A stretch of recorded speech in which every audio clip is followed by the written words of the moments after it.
کی کتاب دلیل العارفین اس کے اندر ایک واقعہ ملتا ہے. آپ جا رہے ہیں تو ایک بڑا خوبصورت باغ ہے. اس باغ کا مالک اس کا نام ہے یادگار محمد. یادگار محمد اس کا نام ہے. اس کا وہ باغ ہے بڑا ظالم. جس شخص کا نام ابو بکر و عمر عثمان ہوتا ہے رضوان اللہ تعالی اجمعین، اس شخص کو بڑا تنگ کرتا ہے، اس کو مارتا بھی ہے، تشدد بھی کرتا ہے. یعنی اصحاب ثلاثہ سے اس کو بغض ہے، اس کا عقیدہ اچھا نہیں ہے. آپ سب سے پہلے اس کے باغ میں جاتے ہیں، اس کے باغ میں جا کر ٹھہرتے ہیں. لوگ کہتے ہیں حضرت یہ اچھے آدمی نہیں ہے، یہ جو نیک آدمی ہے ان کے ساتھ برا سلوک کرتا ہے.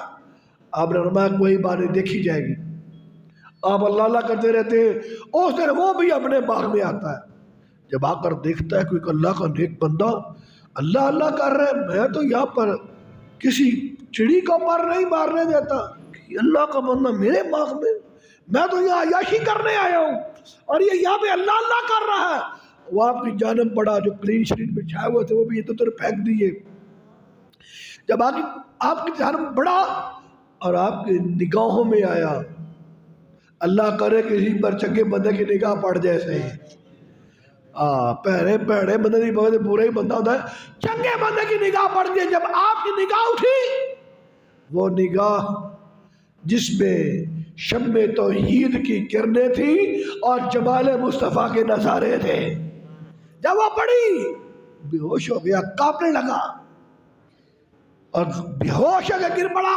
جب ہوش آیا آپ نے فرمایا توبہ کر دی؟ تم نے توبہ کی؟ کہا حضرت توبہ کی. کہا پورے عقیدے سے تائب ہوئے؟ کہا جناب میں تائب ہو گیا.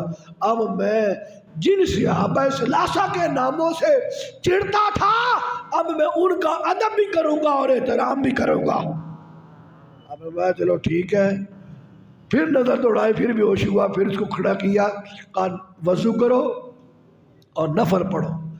نفل پڑھنے کے بعد وضو کروانے کے بعد اس نے آپ کے دستے آپ کے ہاتھ پر بیعت کی اور آپ کے مریدوں میں شامل ہوا.